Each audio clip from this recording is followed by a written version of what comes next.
semuanya. Kita bersyukur pada siang hari ini kita masih diberikan kesempatan untuk dapat beribadah di rumah kita masing-masing. Meskipun di dalam kondisi pandemi sekarang ini kita belum bisa dapat berkumpul secara fisik di gereja, tapi mari kita tetap bersyukur bahwa kita masih mempunyai kesempatan untuk beribadah. Saya berharap kita semuanya dalam kondisi yang baik-baik. Sebelum kita memulai ibadah kita pada siang hari ini, mari kita persiapkan diri kita untuk saat teduh sejenak. Tuhan adalah Bapa kami yang bertahta dalam kerajaan surga. Terima kasih Tuhan untuk setiap berkat anugerah-Mu yang telah Engkau berikan buat kami, setiap dari kami, untuk keluarga kami juga ya Bapa. Terima kasih Tuhan untuk kesehatan, pekerjaan, keluarga, dan segala usaha kami yang masih Engkau berkati hingga pada saat ini Tuhan. Kami bersyukur hanya pada-Mu. Tuhan, kiranya Engkau yang berkati sepanjang ibadah kita pada siang hari ini ya Bapa. Kami mau serahkan ibadah kami pada siang hari ini hanya ke dalam tangan-Mu saja. Terima kasih Tuhan Yesus. Di dalam nama Tuhan Yesus kami berdoa ucap syukur. Amin. Seperti yang ada tertulis di dalam hukum Taurat yang keempat, yaitu ingat dan kuduskanlah hari Sabat. Mari di hari ini, di hari Sabat ini kita sama-sama beribadah, bernyanyi, memuliakan Tuhan kita. Mari kita angkat satu pujian, This is the day.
apakah kami balas Tuhan?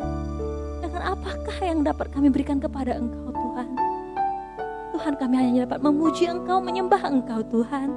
Dan kami hanya dapat bersyukur atas setiap yang Engkau berikan kepada kami. Mari saya mengajak kita semua, kita katakan terima kasih ya Tuhan, terima kasih ya Tuhan. Dengan apa kan ku balas segala kebaikan-Mu, segenap hatiku menyembah-Mu Yesus. Ku bersyukur padamu. Dengan apakah ku balas? Dengan apa kan ku balas segala kebaikan-Mu?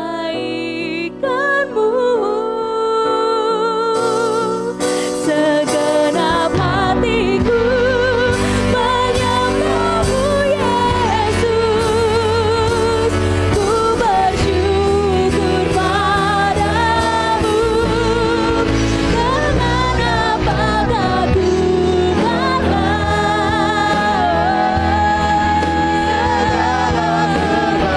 Yes Tuhan, segala kebaikan-Mu dengan apa kami balas Tuhan. Segenap hatiku menyembah-Mu Yesus. Ku bersyukur padamu. Dengan apakah ku balas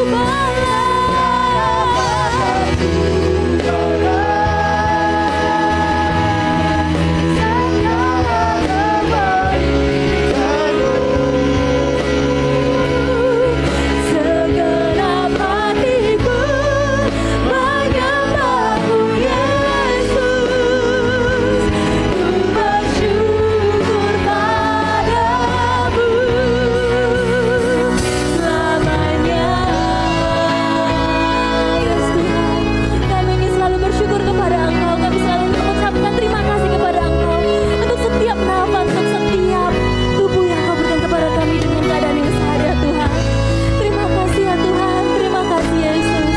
Hanya di dalam nama Tuhan Yesus kami menyerahkan hidup kami kepada Engkau saja. Thank you Jesus, thank you Lord. Amin. Mari kita mengikrarkan iman kita di hadapan Tuhan.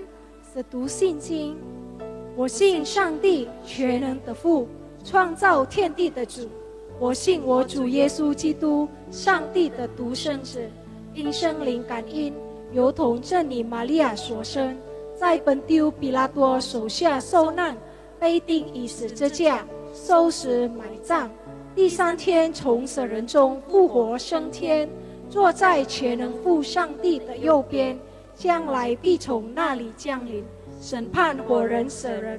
我信圣灵，我信圣而公的教会，我信圣土相通，我信罪的赦免，我信身体复活，我信永生。阿门。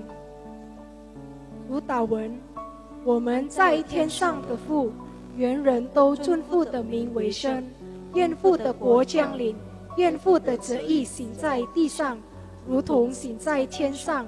我们日用的饮食，今日赐给我们，赦免我们的罪，如同我们赦免的罪我们的人，不叫我们一见试探，拯救我们脱离凶恶。因为国度、权柄、荣耀，全是父的，直到永远。阿门。 Saudara-saudari yang terkasih dalam nama Yesus Kristus, sungguh sebuah anugerah yang terbesar bagi kita semua boleh kembali berkumpul mengikuti ibadah revival. Hari ini saya juga kembali bersuka cita boleh memberikan sharingan di tengah-tengah kita. Namun sebelumnya saya ajak semuanya kita bersatu di dalam hati berdoa terlebih dahulu. Mari saudara-saudari yang terkasih. Kami bersyukur Bapa, hari ini Engkau masih memanggil kami, memberikan kami kesempatan dan nafas kehidupan yang baru yang boleh kami rasakan, suatu sukacita yang besar bagi kami. Bahkan anugerah-Mu yang besar melayakkan kami untuk boleh datang kembali, untuk kembali boleh disegarkan oleh Engkau melalui kebenaran firman-Mu. Ajarkan kami Tuhan untuk boleh menjadi pelaku-pelaku firman-Mu, untuk menjadi pendengar-pendengar yang setia. Bahkan juga hamba-Mu sendiri akan menyampaikan kebenaran firman, Engkau urapi hamba, agar segala yang hamba sampaikan merupakan kebenaran Engkau semata. Ajarkan juga kami, Tuhan, setiap para pendengar-Mu untuk boleh duduk diam mendengarkan firman-Mu dengan baik. Sehingga bagi yang memberitakan, baik juga yang mendengarkan, boleh memiliki satu pemahaman kebenaran yang sama tentang Engkau. Kuasai kami semua Tuhan, tutup bungkus kami di dalam dengan darah-Mu yang kudus, di dalam roh dan kebenaran kami menyampaikan doa ini. Ampunkan dosa kesalahan kami. Amin. Saudara-saudari yang terkasih, sebelum saya mulai saya akan memberikan beberapa pertanyaan. Adakah orang tua yang menghiraukan anaknya? Adakah orang tua yang menyakiti anaknya? Atau adakah orang tua yang tidak mau mengampuni anaknya? Mari kita akan baca terlebih dahulu di dalam Lukas pasal 15 ayat 11 hingga ke 32. Yang berbunyi demikian. Yesus berkata lagi, ada seorang mempunyai 2 anak laki-laki, kata yang bungsu kepada ayahnya, Bapa, berikanlah kepadaku bagian harta milik kita yang menjadi hakku. Lalu ayahnya membagikan harta kekayaan itu di antara mereka. Beberapa hari kemudian anak bungsu itu menjual seluruh bagiannya itu, lalu pergi ke negeri yang jauh. Di sana ia memboroskan harta miliknya dengan hidup berfoya-foya. Setelah dihabiskannya semuanya itu, timbullah bencana kelaparan di dalam negeri itu, dan ia pun mulai melarat. Lalu ia pergi dan bekerja pada seorang majikan di negeri itu. Orang itu menyuruhnya ke ladang untuk menjaga babinya. Lalu ia mengisi perutnya dengan ampas yang menjadi makanan babi itu. Tetapi tidak seorang pun yang memberikannya kepadanya. Lalu ia menyadari keadaannya, katanya, betapa banyaknya orang upahan Bapakku yang berlimpah-limpah makanannya. Tetapi aku di sini mati kelaparan. Aku akan bangkit dan pergi kepada Bapakku dan berkata kepadanya, Bapa, aku telah berdosa terhadap sorga dan terhadap Bapa. Aku tidak layak lagi disebutkan anak Bapa. Jadikanlah aku sebagai salah seorang upahan Bapa. Maka bangkitlah ia dan pergi kepada bapaknya. Ketika ia masih jauh, ayahnya telah melihatnya, lalu tergeraklah hatinya oleh belas kasihan. Ayahnya itu berlari mendapatkan dia, lalu merangkul dan mencium dia. Kata anak itu kepadanya, Bapa, aku telah berdosa terhadap sorga dan terhadap Bapa. Aku tidak layak lagi disebutkan anak Bapa. Tetapi ayah itu berkata kepada hamba-hambanya, lekaslah, bawa kemari jubah yang terbaik, pakaikanlah itu kepadanya, dan kenakanlah cincin pada jarinya dan sepatu pada kakinya. Dan ambillah anak lembu tambun itu, sembelilah dia, dan marilah kita makan dan bersuka cita. Sebab anakku ini telah mati dan menjadi hidup kembali. Ia telah hilang dan didapat kembali. Maka mulailah mereka bersukaria, tetapi anaknya yang sulung berada di ladang. Dan ketika ia pulang dan dekat ke rumah, ia mendengar bunyi seruling dan nyanyian tari-tarian. Lalu ia memanggil salah seorang hamba dan bertanya kepadanya, apa arti semuanya ini? Jawab hamba itu, adikmu telah kembali dan ayahmu telah menyembelih anak lembu tambun. Karena ia mendapatnya kembali dengan sehat, maka marahlah anak sulung itu dan ia tidak mau masuk. Lalu ayahnya keluar dan berbicara dengannya.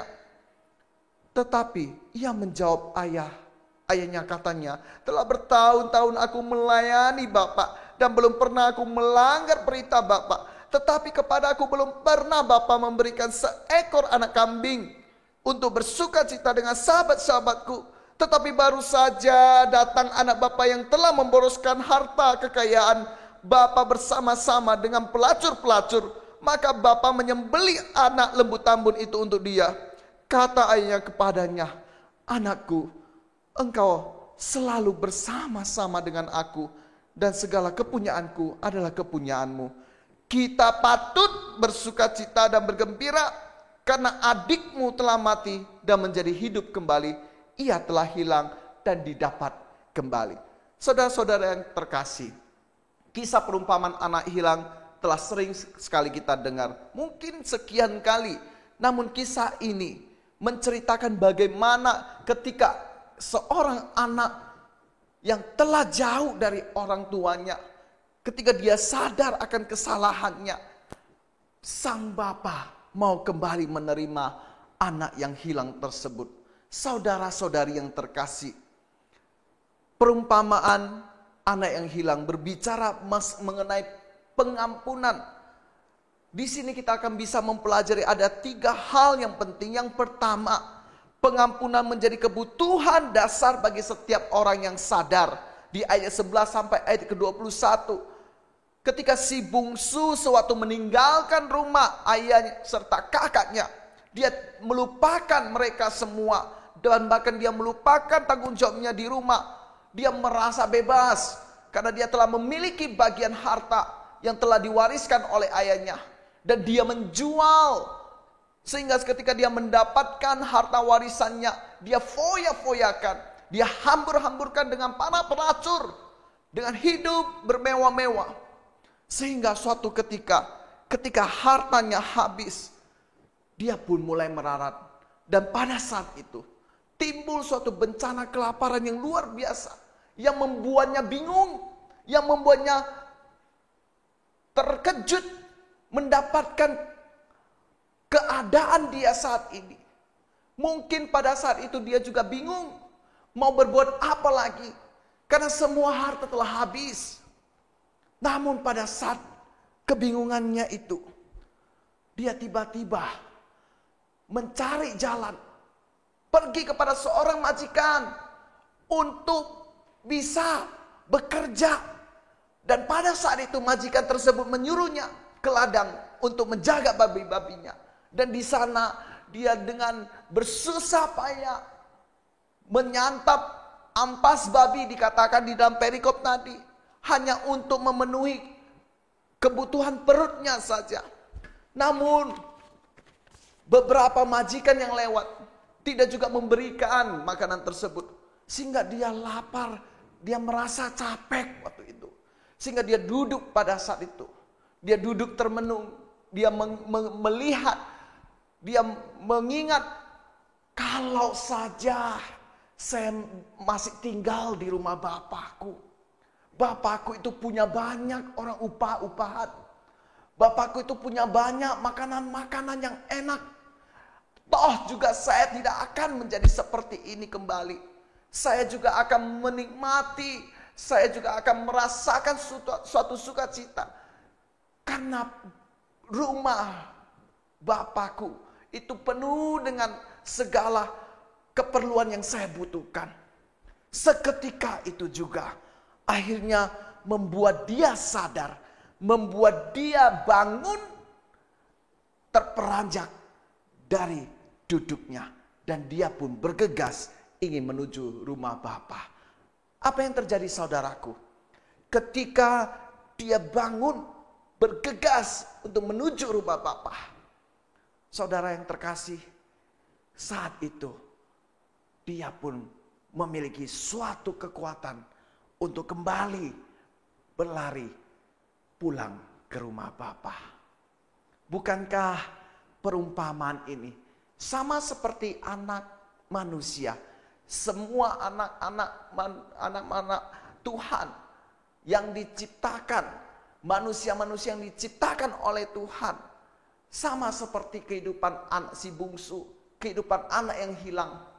Saudaraku yang terkasih, anak yang hilang ini mengilustrasikan, menceritakan, menggambarkan keadaan manusia-manusia ciptaan Allah yang lari meninggalkan Allah, yang hidup menikmati kesenangan dunia, menikmati tawaran-tawaran dunia. Namun ketika menikmati tawaran-tawaran kesenangan demi kesenangan, mereka lupa kepada rumah Bapa, yaitu Allah sendiri. Kita begitu menikmati kesenangan dunia ini, kita menikmati tawaran yang diberikan dunia ini. Namun kita akan berakhir ketika kita sadar kita telah tidak berdaya. Dan kita akan ditinggalkan oleh dunia ini. Saudaraku yang terkasih, hidup anak bungsu, perumpamaan anak bungsu ini menceritakan kehidupan saat ini. kehidupan kita saat ini sebagai orang-orang percaya, sebagai makhluk ciptaan Tuhan. Ilustrasinya seperti begini, saudaraku. Ketika kita haus, di dalam kehausan kita, ketika kita di dalam suatu pekerjaan yang menyita banyak energi, menyita banyak tenaga, kita menghabiskan tenaga kita.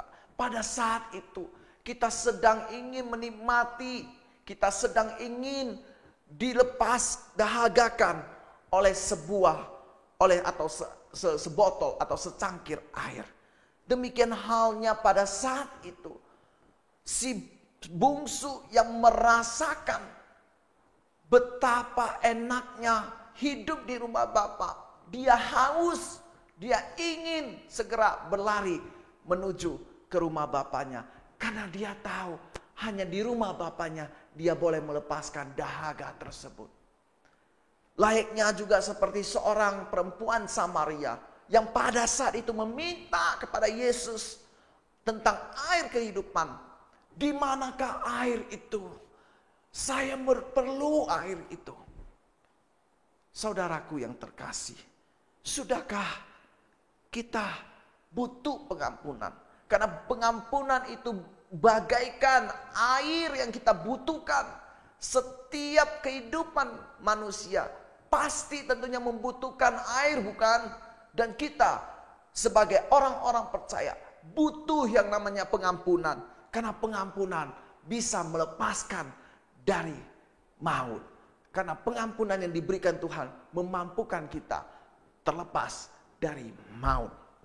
Saudaraku yang terkasih, hal yang kedua yang bisa kita pelajari ketika kita berbicara pengampunan, yaitu pengampunan menjadi kebencian bagi iblis.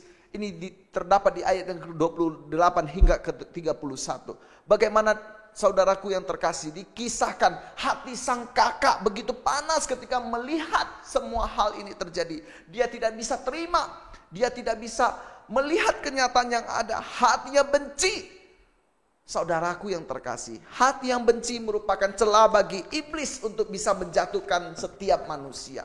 Ketika kita mempunyai hati yang benci, kita sudah dikuasai oleh si iblis. Dan seharusnya kita tidak lagi bisa berpikir dengan normal. Kita tidak lagi bisa berpikir dengan jernih. Kita akan melampiaskan emosi kita dengan tindakan yang tidak seharusnya. Maka yang di dalam Kejadian 4 ayat 6 bercerita bagaimana Kain membunuh Habel. Oleh sebab Habel itu diterima persembahannya, sedangkan Kain tidak pernah diterima oleh Tuhan.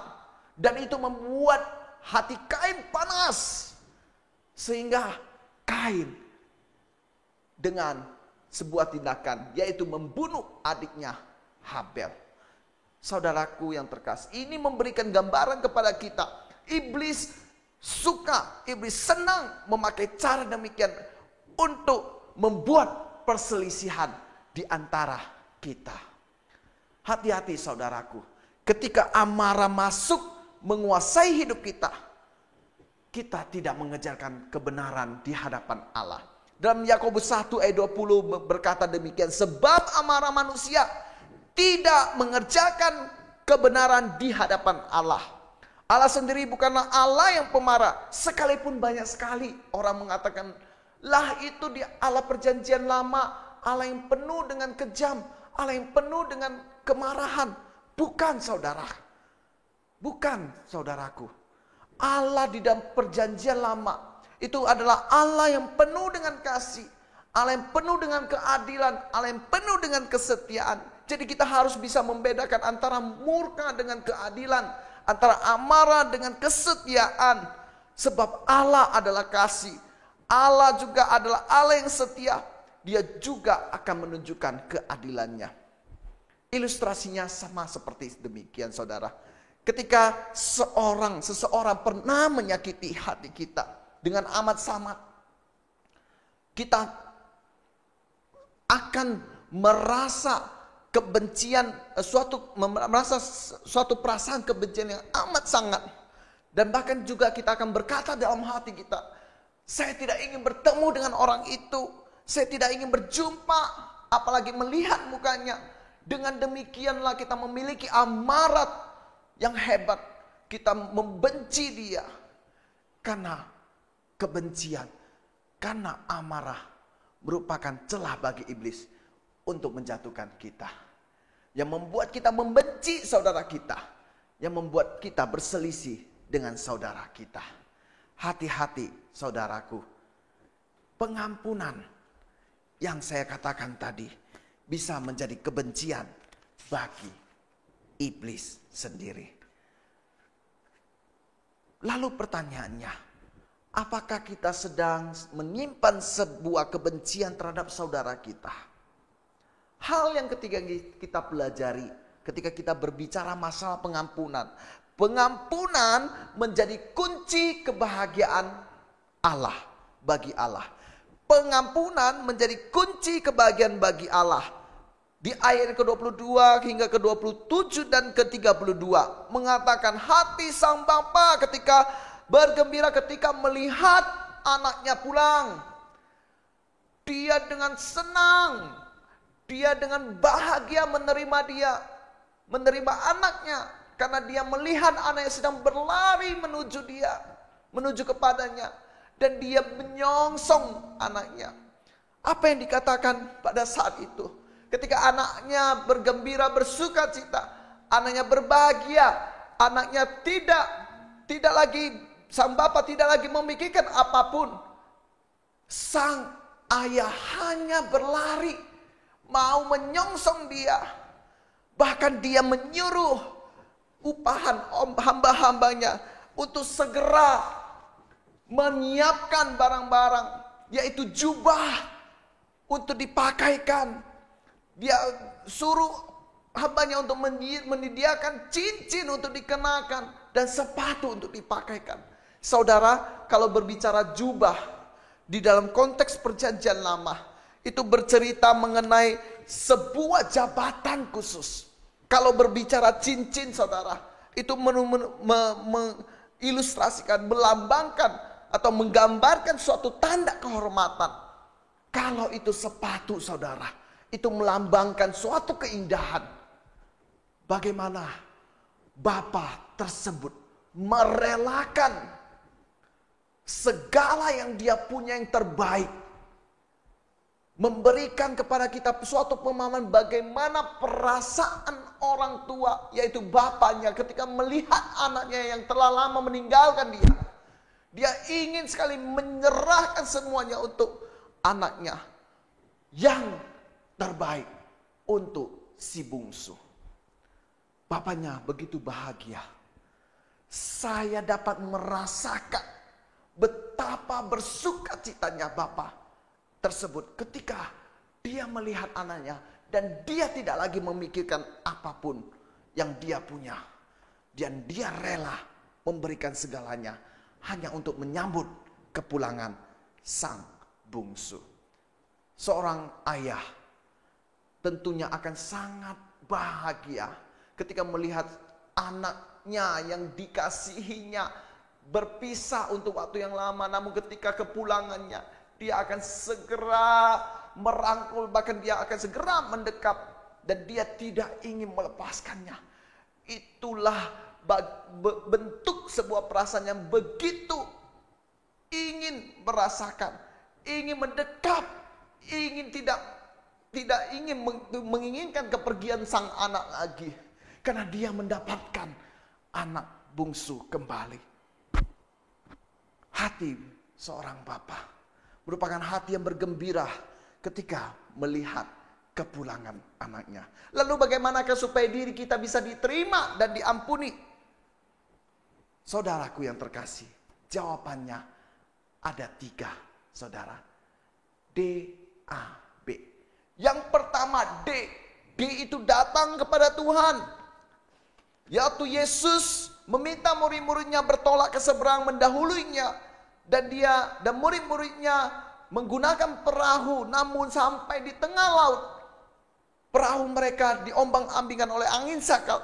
Pada saat itu, tiba-tiba Yesus datang berjalan di atas air dan meminta Petrus untuk datang kepadanya. Saudara, ingat ketika waktu itu Petrus diminta untuk datang kepada Tuhan. Dan saat itu dengan segera Petrus datang menghampiri Yesus dan membuat dia bisa juga berjalan di atas air.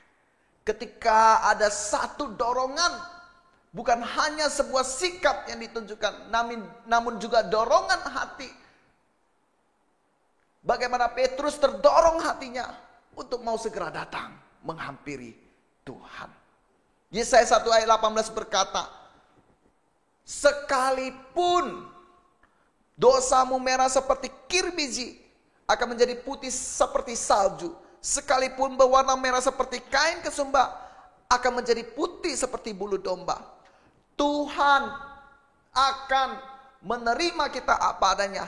Ketika kita mau datang kepada Tuhan, Tuhan akan mengampuni kita bila kita mau saja datang kepadanya.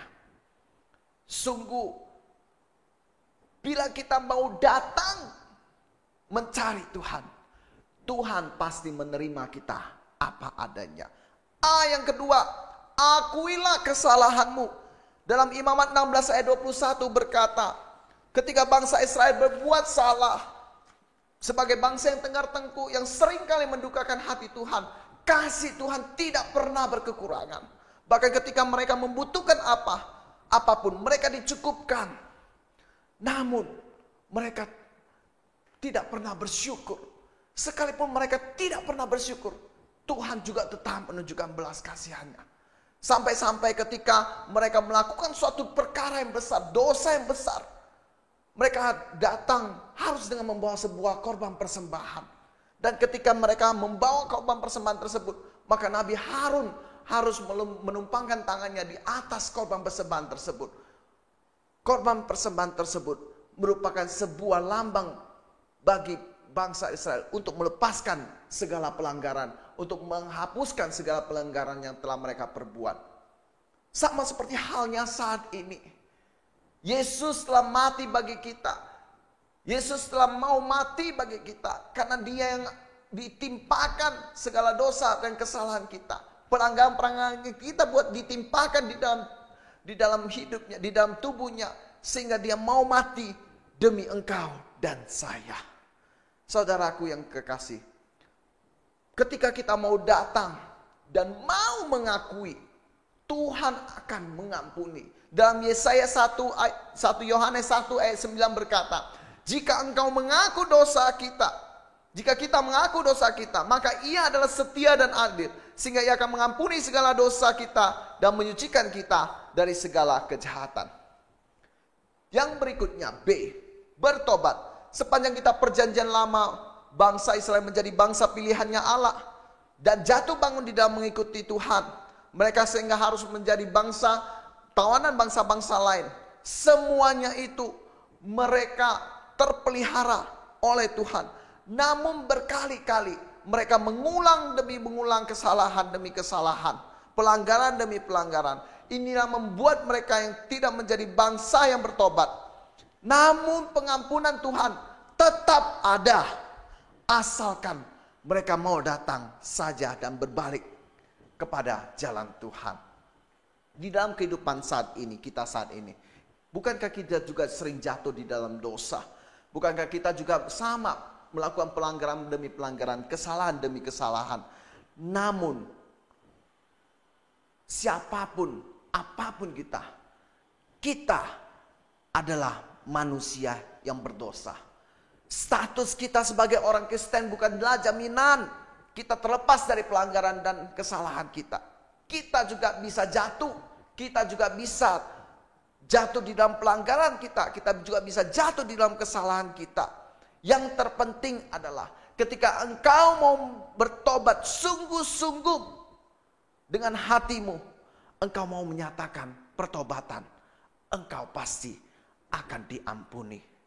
Dalam Lukas 15 ayat 7 berkata, aku berkata kepadamu, demikianlah juga akan ada sukacita di surga karena ada satu orang yang bertobat lebih daripada sukacita 99 orang benar yang tidak memerlukan pertobatan. Saudaraku yang terkasih, pertobatan itu kita butuhkan. Karena dengan kita bertobat, kita baru bisa menikmati pengampunan Tuhan. Saya akan tutup perenungan hari ini. Tuhan berpesan kepada kita semua, sebagai manusia yang berdosa, mari datanglah, akuilah kesalahanmu, dan bertobatlah, maka Tuhan akan mengampunimu. Kiranya Tuhan memberkati kita semua. Mari, shalom, kita tundukkan kepala, kita berdoa. Bapa, kami bersyukur kepada Engkau. Engkau masih memberikan kami napas kehidupan. Dan kami boleh kembali telah mendengarkan firman-Mu. Hamba-Mu telah berhenti berkata-kata. Tetapi firman-Mu boleh mengubahkan hidup kami sekali lagi. Agar kami boleh menjadi serupa dengan gambaran-Mu. Jadikan kami Tuhan pelaku-pelaku firman-Mu. Ingatkan kami Tuhan jalan-jalan kami yang telah di luar dari kehendak-Mu. Ajarkan kami Tuhan untuk boleh melakukan setiap yang kami dengarkan. Terima kasih Bapa. Kami berdoa, bermohon di dalam nama-Mu Tuhan Yesus Juru Selamat kami yang hidup. Amin. Sebelum kita mengakhiri ibadah kita pada siang hari ini, mari sekali lagi kita panjatkan syukur kita kepada Tuhan kita, bahwasannya Ia telah memilih kita sejak awal dan telah menebus dosa kita melalui pengorbanannya di kayu salib. Kau telah memilihku.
Memakai hidup kami Tuhan, dapat menjadi persembahan yang hidup di hadapan-Mu Tuhan.